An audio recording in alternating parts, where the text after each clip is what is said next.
Hi everyone, my name is Cameron, and today we're doing another book review. And yes, it is extremely late. What time is it? It's like at 9:50, something like that. So 9:45, whatever it is. So it's very late. You're probably not watching this live. You're most likely going to be watching this as a replay, unless you're probably watching this right now, which would be great because that'd be great. To listen it to me speaking in the middle, like not in the middle of the night, but just at night. So, if you're wondering why I'm doing it at night, because I usually do it at like 1 o'clock. I don't know. I kind of forgot to do it earlier in the day, and I was like, I didn't do videos that much, so like, I might as well just get an extra day in. I could have waited for tomorrow, but I also wanted to get some drinks later, but I don't know what's later than this. So let's just get this video done, and it's gonna be the Millionaire next door. And I do have a lot of stuff to talk about. That's about a book. So okay, all right. So right now we're about very, very close to halfway done. So this is going to take a bit longer because it is a longer book than the last one. It's going to take us a little bit more than a week, maybe 2 weeks, but it's okay. So,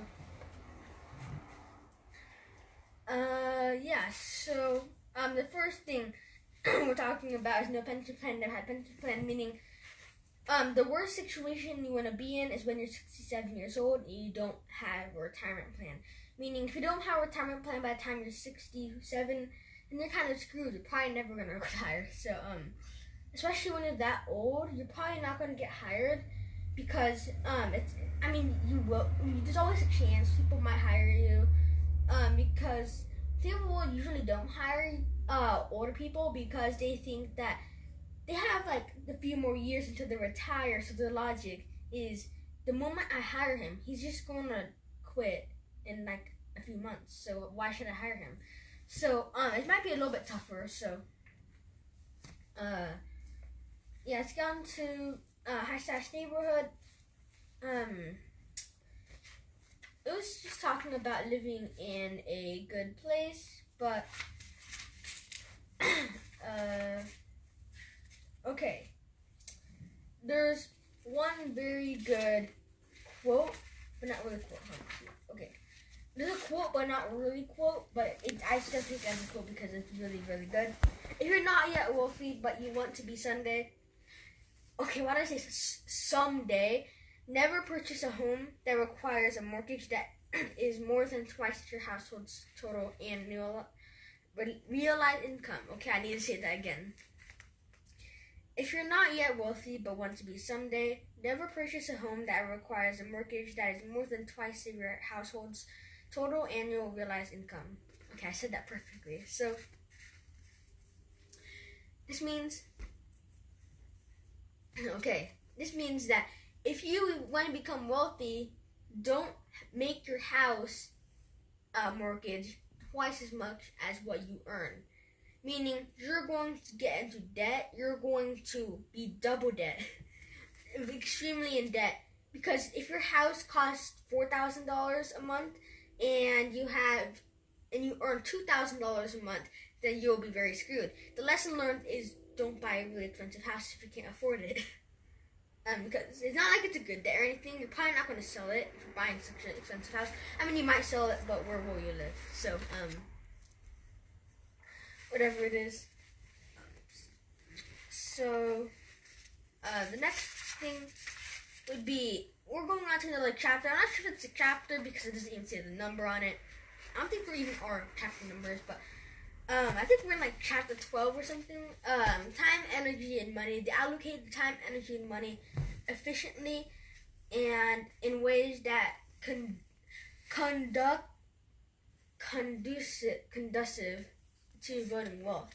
I'm pretty sure that means contributes to voting wealth. So, one thing is not being okay. I'm not.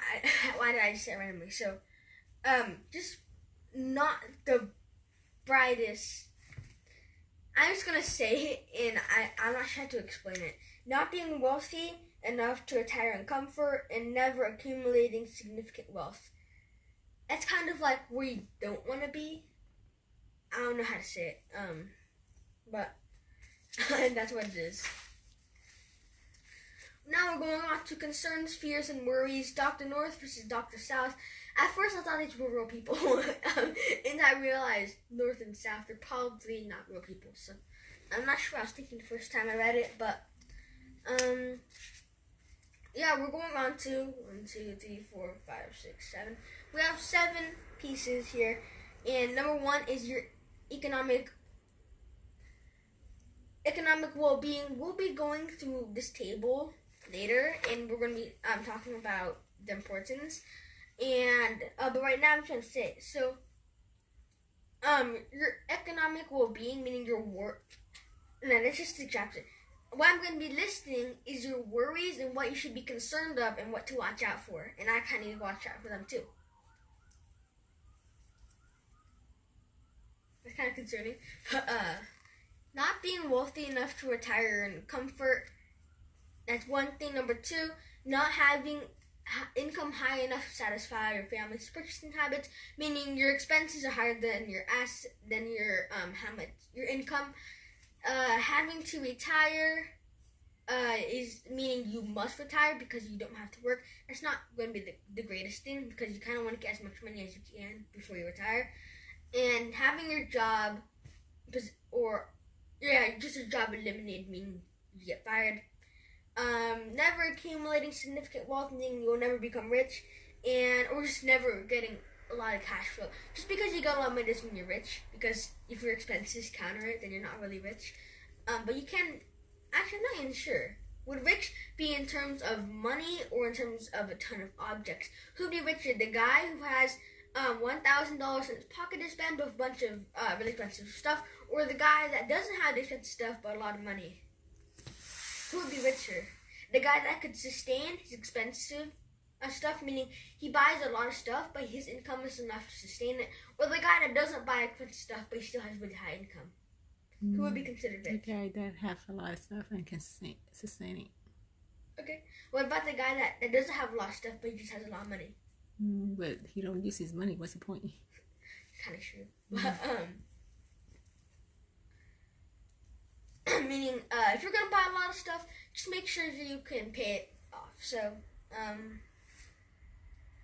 experiencing a significant reduction in standard living, meaning you all of a sudden are not able to buy as much stuff. Meaning, let's say you usually eat out 7 days a week. No, it's like, let's say you normally eat out 3 days a week, which is kind of a lot, but instead of that, you suddenly drop to 1 day a week, and instead of having I don't even know what would be an example of losing an amount. I'm not sure. Well, I'm just gonna say what it is, meaning that all of a sudden you can't sustain your spending anymore. Meaning all of a sudden, for some reason, maybe you started spending more last year, or maybe start earning less. Whatever it is, it's a kind of a concern if you're starting to lose money. Like, where's it coming out of? So,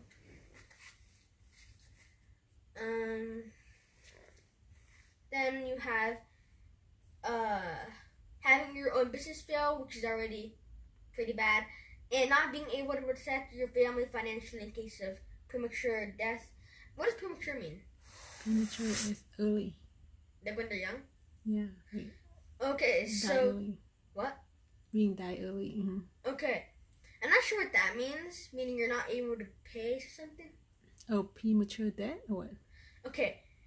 Not being able to protect your family financially in case of premature death. Yeah. What does that mean? In case you die early. In case you die, can early. your family live off? Yeah, and then no one support your family. I mean, some people are going to be like, I'm going to be dead anyway, so who cares? But you know, you still have to care for them. Let's say if the dad, he's the only one working. Like if you're a dad, you might have to think about, what if I have a freak accident and die? Can my family live off, or are they just going to if the wife's not working or the kid's not working? Yeah, you need to have a backup plan. Like have something, because there's always a chance. Sometimes be careful. So, all right. Now we're going on to number 2. Your children, and you have the concerns for them. I'm pretty sure my mom has like all of these, but number 1, having to support your adult children financially.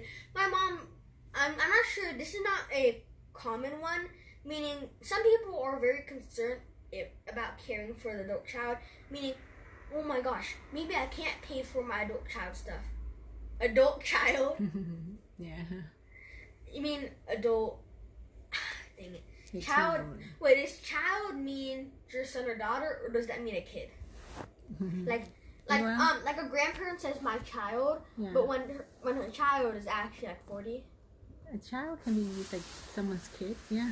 I mean, the parents always think their kids is their kid, no matter how old they are. Well, yeah, because my grandma sees my dad as her kid. My dad's not a kid, but he's still technically her kid. So whatever. Let's get back on the topic. Meaning, can you support your child financially? I don't know why you'd be supporting them. That wouldn't be something my mom would have to worry about, because she's probably not going to give me money for that. I'm just giving me money or helping me out right now so that she doesn't have to help me out later. And you have having adult children who spend more than they earn, meaning, I don't know what this is. It's pretty much just micromanaging your child and paying for everything they do. I'm not sure why this wouldn't be that important, but I'm pretty sure a lot of people do it. Meaning, what if my child spends a lot of money when he grows up? You have to be concerned about maybe increasing their earning. It's not really your problem anymore, but whatever. Having children who are underachievers, meaning your children are not living up to your family expectations. Meaning you have a whole family, the whole path is full of lawyers or something, and right now you guys are really wealthy and doing very good, and all of a sudden you have this really bad child who all of a sudden are underachievers, meaning that for some reason they just don't want to be a lawyer anymore because they get really spoiled, and they just break the family tree, and then they just ruin the generations, and they get into something like, I kind of want to say art, because that's kind of what a lot of artists do. They turn away from like the business families, but that's not a bad thing because they still became successful. But whatever they do, something that might just go against them. You just want to be concerned about that, because sometimes there might be some rule breakers in your family. Next will be finding out your adult children have moved back home. What will I do if my child moves back to me because they failed or something? How will I pay for them? I don't know why I'd be paying for them, most likely because they're living in your house now, but yeah, so next is finding out that your son married an unfit spouse. Meaning, what if not like fast spouse, like unfit? No, meaning I'm pretty sure they meant financially unfit. Unfit spouse means someone is not right for him. It's not compatible. Yeah, now you have to be concerned for your child. Like, what if my child married the wrong person? How will I take care of my child for doing that? I'm not sure. I don't know why they added this, but I'm pretty sure it's still really things that would be concerning for your children. Like if the spouse spent a lot of money, what happened, and get into a lot of debt like that. And you have having adult children who think that your wealth is their income. Oh my gosh, that's the worst. Meaning your wealth, it's kind of like You think that's what you think? I mean, that's not my income because I still have to do some stuff for it. Mm-hmm. You say mommy's house, your house? It's joking. Kind of. I'm thinking about selling your house one day. No, whatever. So, if there's a movie, it's called Going Back to China. It's about this kind of spoiled girl who had very wealthy parents, kind of like the Millionaire, and she treated her parents' wealth like it's her income. And all of a sudden, the dad cut her off, and then all this crazy stuff happened. So you might want to watch it. It's just a good movie. I don't think it has much to do, but I say the moral of the story would be to kind of spoil it, but just a moral. Don't be arrogant and don't take advantage of your parents, because you still have to work and don't be spoiled.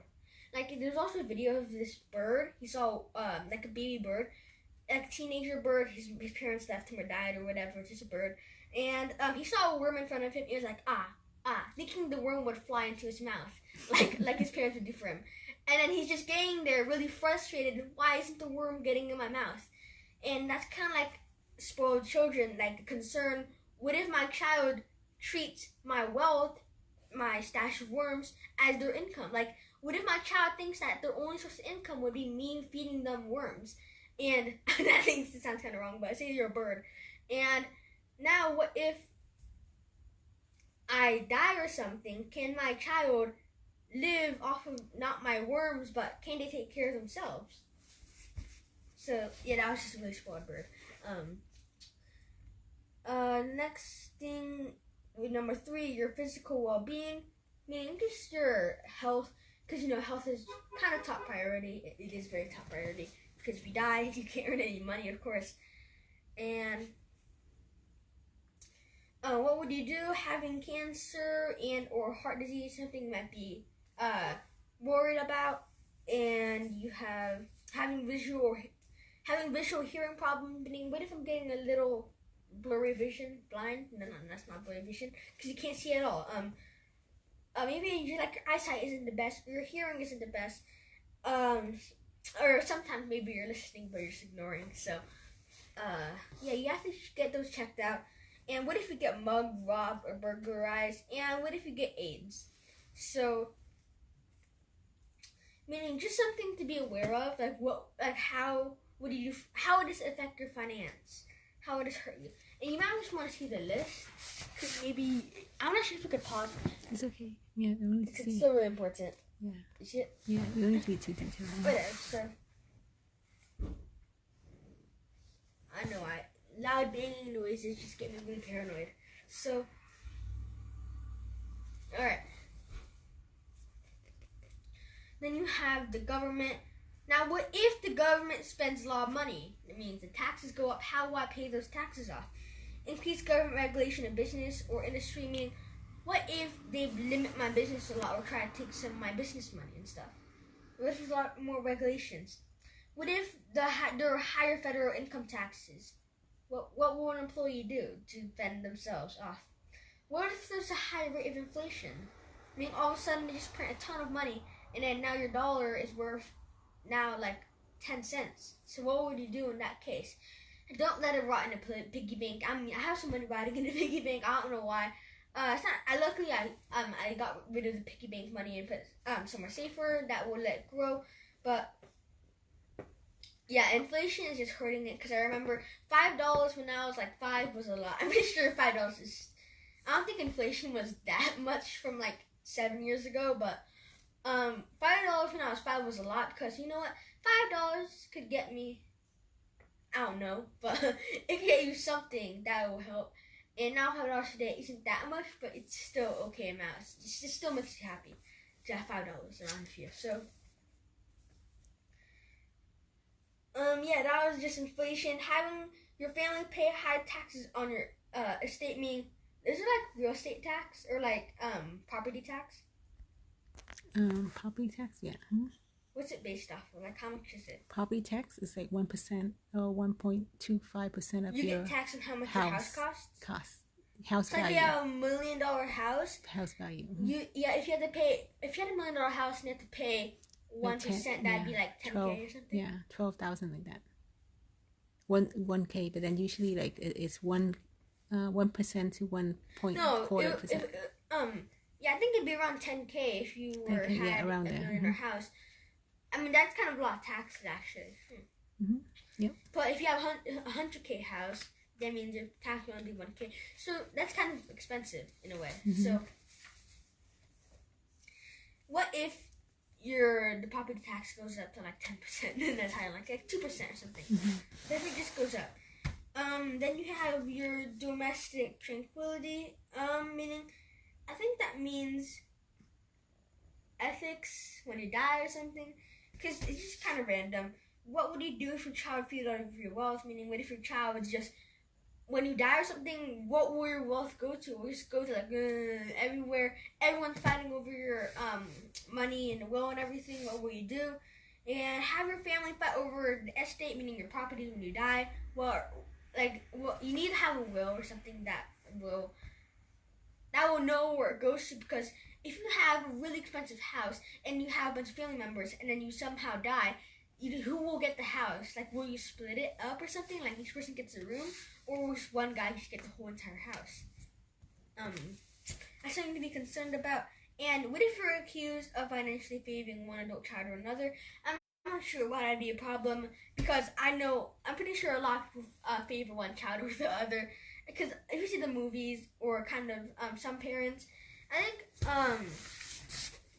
in some ways some children are spoiled a lot more than others, and that way what would you do if you're accused of it? I wouldn't really do anything, because what's the worst that they could do to you? Sue you? Like, you're the parent. So I mean, I think I heard some people sue the parents before. This kid didn't this really spoiled kid didn't this really spoiled kid really wanted a toy, and somehow he wasn't willing to pay $40 for the toy, but he was willing to sue his parents. That costed him a few $1,000s. What? Yeah. Imagine going to court. My parents won't buy me a toy. I see how long that would last. Some people think weird. And so, that was the government administration. Your financial advisor, what if we're not getting the correct advice? I'm not sure what to do about that. Just get someone else's advice, maybe. Your parents, children, your grandchildren. What if your children are exposed to drugs? What will you do to cut them out of it? You ignore it. If you get the wrong advice from wrong people, just ignore it. Yeah. Try not to listen to people that it's not credited to give you advice. Sometimes it just, make you think wrong too. Mm-hmm.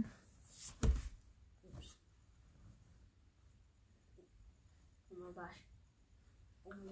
Whatever. So, so that is, we have, what if your children are exposed to drugs? I don't even know what to do at that point. I don't know, get them a rehab. Yeah, we have. You educate them early so he knows drugs is bad. And guess what?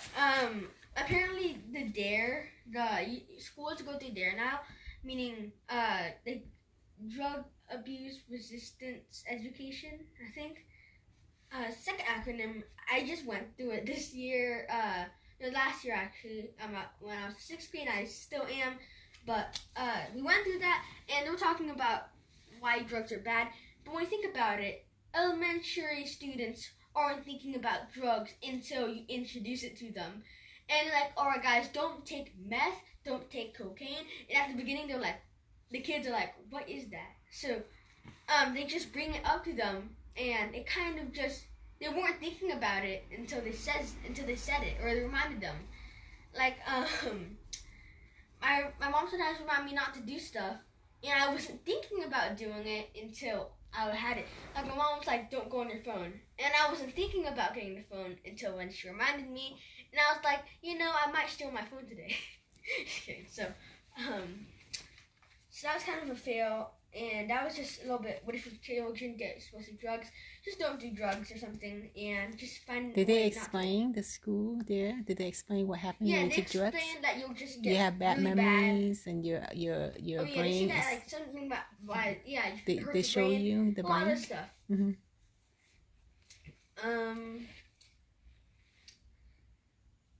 Next thing was having your parents, in-laws move into your home. What if your parents move into your home? What will you do? These are just fun family struggles. Having too little time to devote to your children or grandchildren. What if you can't spend time with them? I don't know, make time or something. So let's get into some more stuff. That was that. Now the rest of the part we'll be talking about which country has the most wealthy people. I'm pretty sure that the most millionaires is just Russia, and I'm not sure. They were talking a lot about Russia and stuff, and I was talking about 22% of Russians in the U.S. are millionaires, instead of 7% of Americans in America are millionaires. So there's a lot more Russian millionaires. I don't know what type of Russia. Maybe the Russia, the country is very poor. So when they came to Where did America, you get that from? History. Well, even now. You said you were into history. Yeah. Well, I know a little bit. Yeah. Then the reason why they most of them are millionaire here because when they land in the land of opportunity, they take advantage of it. I don't know. I'm pretty sure Russia is a really wealthy country. I mean, if you just take a glance at it, it looks like a really wealthy country. Vodka, whatever. That's all I'm thinking about when I think about Russia. So, whatever it is, they were just talking about Russians, and I'm pretty sure they're just any other person, but they just know something that we don't know. Maybe they have a secret. Maybe they just got into Area 51 before we did or something. Mm-hmm. Okay, so,